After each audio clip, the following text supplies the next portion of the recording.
Sean Hannity.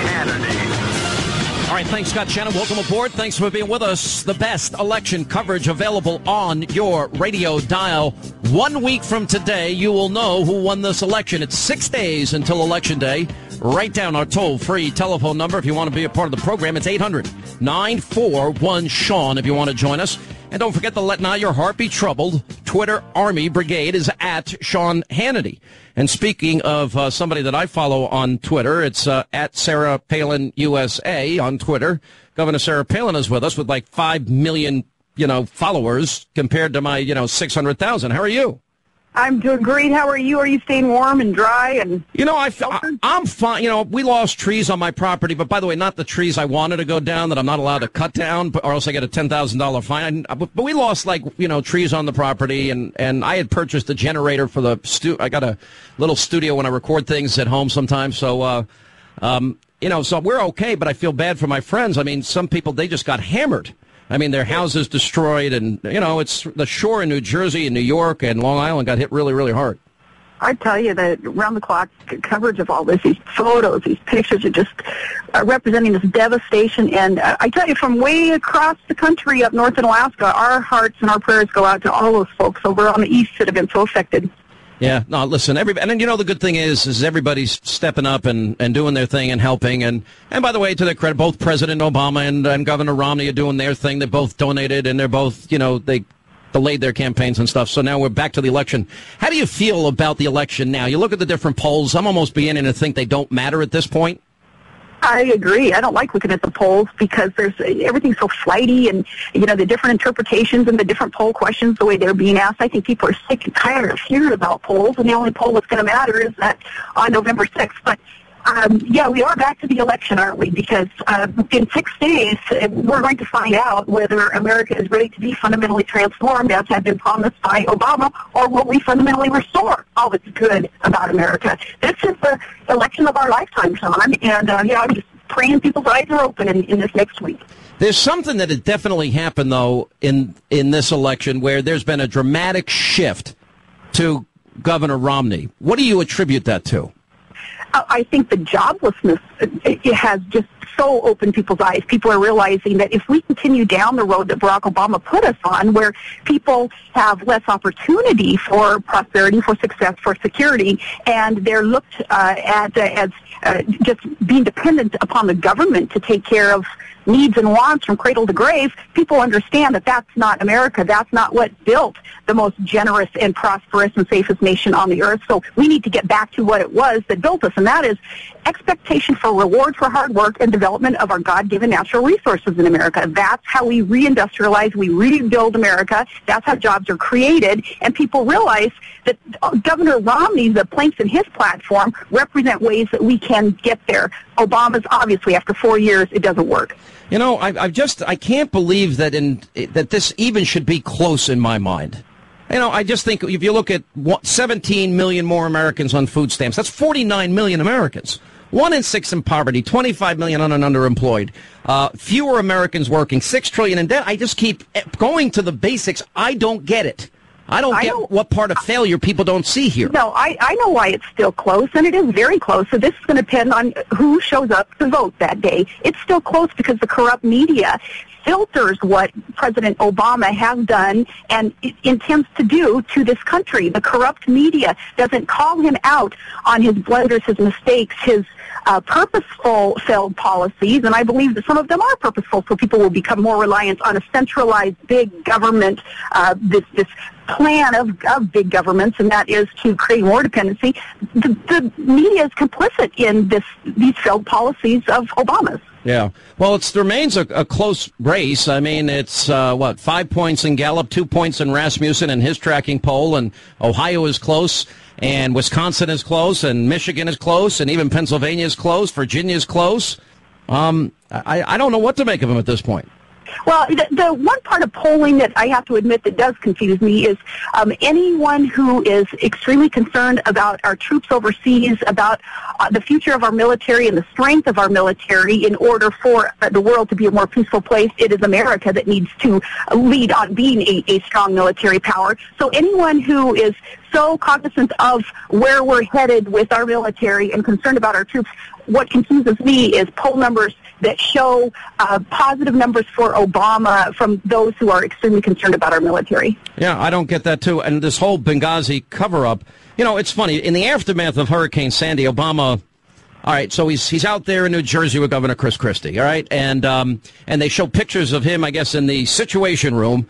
I didn't see any pictures of the president when our ambassador was killed in Ty Woods. I interviewed his father the other night and his family the other night, and he was told to stand down. Who told them to stand down? Who told them, who denied Ambassador Stevens the security that he requested after the British ambassador was attacked?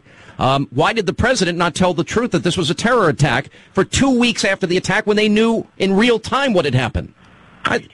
Well, I'm very pleased that our president now, in the wake of the storm on the East Coast, is saying we're going to cut through the red tape, no bureaucracy. We're going to get to the bottom of what people need and help. I do not know why he has not said that when it comes to Benghazi. And 6 weeks later, still not giving America the answer to the questions that we have about why did we leave our men behind. If that were my son, and I did watch that interview that you conducted with the fallen former Navy SEALs family, and my heart just went out to them, and trying to put myself in their shoes, saying, no, I want to storm the White House right now and demand answers why it is that we did leave brave Americans behind. We're saying today in the wake of the storm we're not going to do that, but why 6 weeks later do we still not have answers as to why we did that overseas? Yeah, I mean, it seems... I don't understand this. And here's what we also know, Governor, and this is what makes this so corrupt to me, is that we know that whatever tape that Ty Woods heard that caused a 41-year-old Navy SEAL to put in jeopardy his entire military career, put his life in jeopardy, these were cries for help. Those tapes were heard in Washington. Those tapes apparently exist. There's videotape from drones. There's videotape from the compound. It was watched in real time. It was recorded. Audio tape apparently came in as well. A request for assistance, that they're under fire. Who said to stand down? Now, the president's showing pictures of him all concerned about Hurricane Sandy in the Situation Room. Well, that's the same room that was getting the information that the State Department was watching in real time. I believe we are going to get answers, Sean. I believe that this cover-up will be blown by good patriots who do work in the administration and aren't going to allow the lies to continue, the deception. It's not fair to our troops. It's not. I look at our veterans who are so passionate about our POWs, our MIAs. The reason that there is that passion of our vets, of all of us who are so concerned still about POWs and MIAs from wars long ago, the reason that we're so passionate about them, especially our vets, because that is a motto of our military, is we will leave no one behind. No man, no woman will be left behind and will be left to have felt alone and abandoned by their military, by their commanders, by their commander-in-chief. So I do believe that there are people who share that passion for their fellow man, who work in the administration, and they will be the ones to stand up and let America know the truth on Benghazi. Well, it's funny because the president on Hurricane Sandy, we're not going to leave people behind. And I'm thinking, what about Benghazi? Because, by all accounts and all the information and all the emails and all the testimony, there's no doubt that they were crying out for help and that nobody came. The only people that came was a guy by the name of Ty Woods and another fellow Navy SEAL, and they had to defy orders to stand down to actually do it. And successfully, Ty's father told me, Charles, that he got an email from one of the people that his son rescued in the consulate because he left the CIA annex a mile away and went to the consulate and actually saved him. My goodness, Sean, there will be persons with a conscience that piques them, that tells them, yes, they owe it to their fellow countrymen, and they will tell the truth, and people will be held accountable for this tragedy that took place in Libya. Yeah. When you think back, it's 4 years ago when you hit the national stage, and it was a whirlwind from the moment you got into the race. And obviously, did you at any point feel like the momentum wasn't there? Did you always think up to the end you were going to win, or did you kind of face reality and said this isn't going to happen in this season?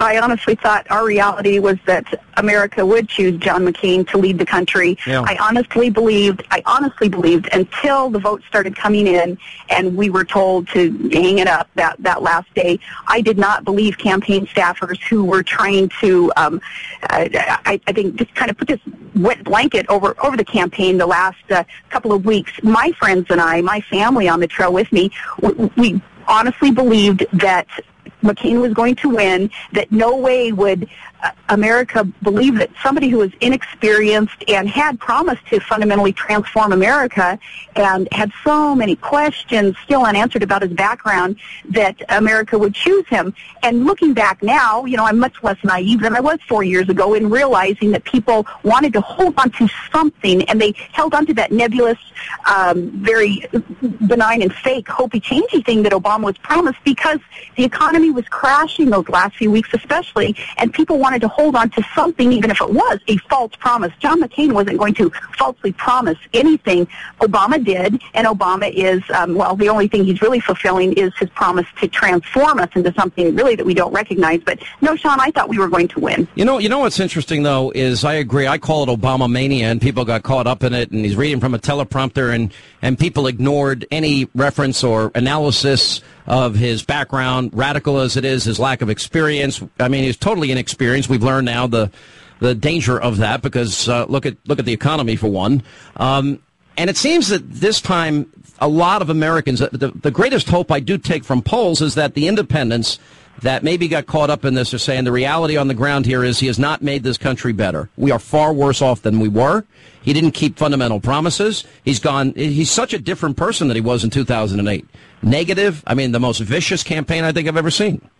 People are looking back at what he said, even on the campaign trail, when he told Joe the plumber that essentially he did believe in redistribution of wealth, which is socialism. People look back at what he said as a United States senator and in his other roles as community organizers and other things, with his energy plan that suggested that necessarily electric prices, energy prices would skyrocket under his policies, all those things that he had talked about. And now, yes, we see that all of that has come to fruition, and you're exactly right. That hit the nail on the head. We're not better off than we had been 4 years ago, and I do believe that, here again, people will learn from the mistake that was made, the vote that was cast for the fake, hopey-changey stuff as represented by Obama, and they won't do it again. All right, Governor Palin, thanks for all you've done the last 4 years. You know what? I always tell people when they ask me about you, because they know we're friends, and I say, that's what I like the most about you, is I've never seen anybody take a punch like you have, and you do not let anybody stop you. I'm not going to let anybody stop me because I know what's really important, and I look at people who have lost their homes, they've lost loved ones in that storm on the East Coast. I think, okay, they're taking the punch. Our soldiers, our Gold Star moms across the country whose sons are not and daughters are not coming home from a war zone because they were killed in action, they're the ones who've taken the punch. The punches that I take, they're verbal. They're really quite meaningless because it's from a punky little corrupt media that I believe the majority of Americans don't believe anyway. So they can keep throwing their stuff at me and we'll always be happy and our enemies will know it. So you just keep up the good work too, Sean, and God bless you guys. All right. Thanks, Governor Palin on the Sean Hannity Show. Toll free, it is 800-941-SEAN if you want to be a part of the program.